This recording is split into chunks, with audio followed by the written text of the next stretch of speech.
La verdad detrás de la guerra contra el narcotráfico de Felipe Calderón Hinojosa. Una de las preguntas que surgen habitualmente entre los ciudadanos mexicanos es: ¿para qué seguir con la guerra contra el narco si a todas luces se revela absurda? Esta guerra, cuyo único resultado visible es el escalamiento de la violencia y la tensión social, es absurda para los ciudadanos, pero no es absurda para el gobierno mexicano y tampoco para el gobierno de Estados Unidos, para los cuales es sobre todo un gran negocio y parte de un plan más amplio. Los ciudadanos que mueren o la policía y soldados que mueren son solamente casualidades, peones prescindibles en el marco de un superobjetivo. Aun cuando el presidente Felipe Calderón pueda apelar a razones sociales o morales para lanzar su cruzada contra el narco, aun cuando éstas puedan ser parte de su razonamiento dentro del conservadurismo fanático de su partido y de su ideología política, la realidad es que lo que mueve a esta guerra contra el narco no es muy distinto de lo que mueve la guerra contra Irak, y muchos de los actores son los mismos, como es en el caso del mayor ejército privado del mundo, Blackwater, hoy llamado Ex-E-Services. Para decirlo en pocas palabras, la guerra contra el narco en México es parte de un enorme negocio de contratistas militares estadounidenses que presentan servicios de asesoría, entretenimiento y venden armas a ambos bandos. También para el mismo gobierno que militariza el país y crea una policía que, pese a su incompetencia o corrupción, permitiría también reprimir movimientos sociales que verdaderamente atentarán contra el gobierno, y no solo cárteles enemigos, en oposición a cárteles amigos, como el de Sinaloa. Esto significa la creación de un Estado vigilante y militarizado, una de las principales razones por las cuales se han prohibido las drogas en el mundo. Como yo ya lo atizaba, el lúcido junkie William Burroughs hace 50 años bajo el concepto de sociedad de control.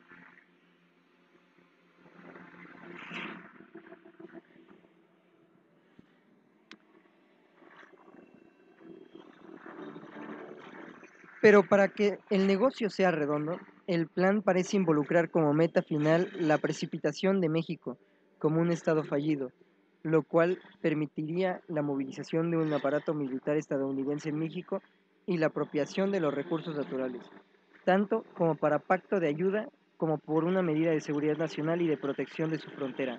Suena muy lejano. ¿Otra teoría de la conspiración?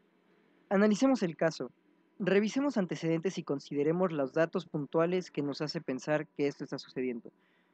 El periodista James Cockcroft ha publicado un nuevo libro llamado ominosamente Mexico's New Next Revolution. Un extracto de este libro se puede ser leído en un pequeño link que les voy a dejar abajo, pero en inglés.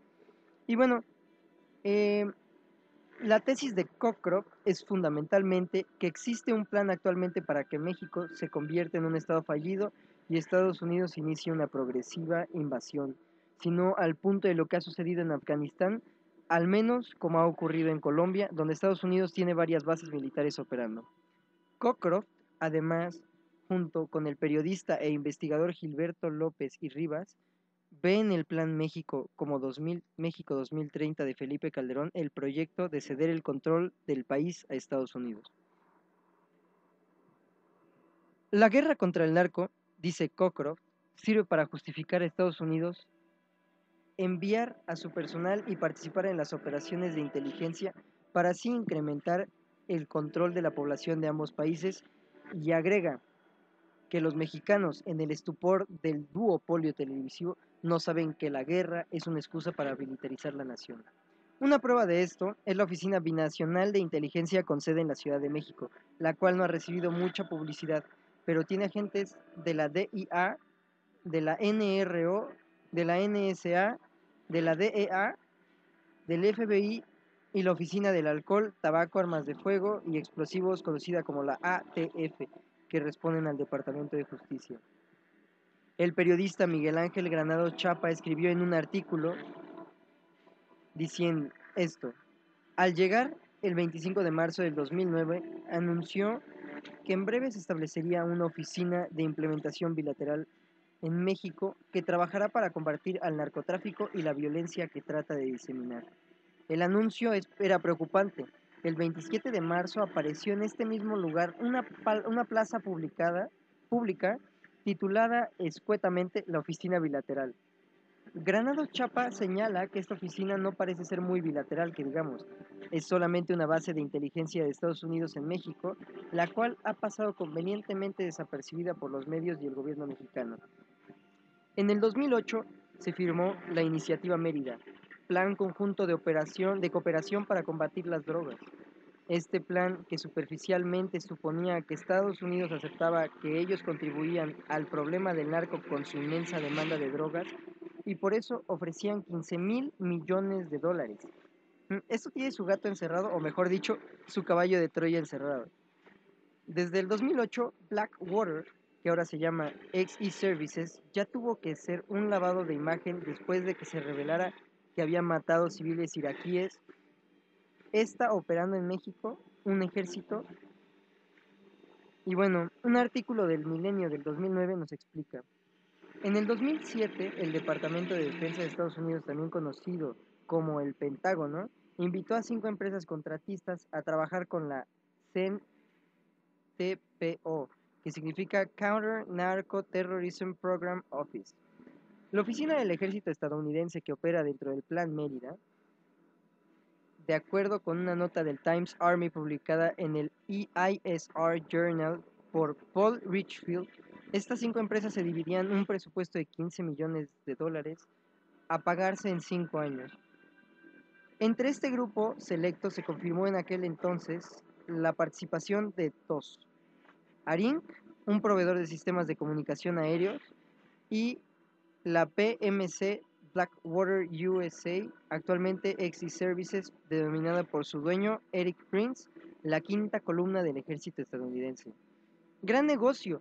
De la mano del Pentágono y a través del Plan Mérida se encuentra en las operaciones en México, uno de los ejércitos privados más poderosos del mundo, empresa que luego de verse involucrada en un tiroteo en Irak donde fallecieron 16 civiles tuvo que cambiar su imagen. Y aunque junto con otras empresas del ramo se hacen llamar Peace Operation Companies, empresas para operaciones de la paz, lo cierto es que organizaciones internacionales como la Cruz Roja y la ONU consideran como mercenarias a las compañías militares privadas, o PMC por sus siglas en inglés. Quizás lo más oscuro de esto es que en el caso de que se llegue a dar un estado fallido o una revolución que atente contra la seguridad de Estados Unidos, el ejército de XE Services ya está listo para entrar y operar, en cierta forma ya está dentro de este país. En el 2010, el director de Inteligencia Nacional de Estados Unidos, Dennis Blair, declaró que la violencia en México y en Centroamérica es el resultado de la ingobernabilidad y de estados fallidos. Obama ha advertido que la lucha contra el extremismo violento y el terrorismo incluye enemigos difusos, regiones inestables y estados fallidos. Por el momento, dice Cockcroft, el gobierno mexicano no es un estado fallido porque cumple con todas las tareas asignadas por el imperio. Toda la propaganda de Washington está a favor de la militarización de México para proteger los intereses de las corporaciones transnacionales y de la banca extranjera. Cockcroft reflexiona que si bien la guerra contra el narco ha traído interminables fracasos, también ha generado éxitos. Se han enriquecido los bancos a través de arreglos secretos para lavar dinero, mientras reciclan enormes cantidades de dinero sucio en muchos sectores legítimos de la economía. También mantiene inmensas ganancias en el mercado internacional de drogas para los países que exportan y sus gobiernos, una buena parte de lo cual es reciclado en los mercados internacionales de armas para el beneficio de los fabricantes. Estados Unidos vende más armas que todos los países que producen armas juntos. Es conocido como el arsenal de la muerte del mundo. Cockcroft cree que Calderón está arreglando la soberanía de México al integrarlo con Estados Unidos. Según el análisis del proyecto transeccional de Calderón, Plan México 2030 que hace Gilberto López Rivas, no es fortuito calificar al México 2030 como el plan para la ocupación integral. López Rivas ve en la guerra contra el narco un proceso de militarización y criminalización de las luchas sociales, donde se ve la mano de un Estado autoritario dispuesta a usar la violencia selectiva y como lo hizo en la Guerra Sucia, con las desapariciones forzadas con impunidad en el terreno represivo, supuestamente en contra de los cárteles de las drogas. Lo expuesto aquí nos hace pensar que el oscuro episodio que atraviesa México no es el resultado del caos y la violencia generada por el narco y el pueblo, o no solamente es el resultado de la pobreza y del mal manejo histórico del gobierno mexicano. Tampoco es solamente el efecto secundario de la enorme demanda de drogas que genera Estados Unidos, puesto que, como expusimos en este artículo, esa demanda ha sido fomentada históricamente por el mismo gobierno de Estados Unidos, precisamente para mantener un auge en el negocio policial bajo su pretexto de las drogas. Precisamente eh, también trata de ejecutar planes para crear estados fallidos similares a los de Colombia, Afganistán, Pakistán y posiblemente ahora en México. Bajo una maquiavélica aplicación de la dialéctica, se crea un problema y luego se ofrece una solución. Hemos visto que de los 15,000 millones de dólares de ayuda de Estados Unidos actualmente ofrecidos, es dinero de sus contribuyentes. Buena parte de ese pastel se lo llevan las compañías de élite como XE Services, antes llamada Blackwater.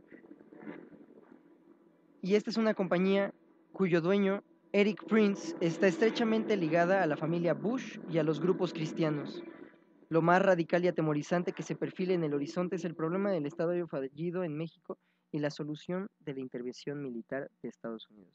El Plan de Calderón México 2030 prevé la privatización de varios importantes sectores económicos y sin duda esperaremos que nos estemos equivocando. Pero justamente para evitar que esto suceda, que la nefasta figura de Calderón no entregue el alma de un país a las oscuras facciones corporativas que controlan buena parte del mundo, debemos de estar atentos. En algún momento tal vez sea necesaria, como señala Cockcroft, una segunda revolución que en realidad podría ser la primera. Gracias por su atención y excelente tarde.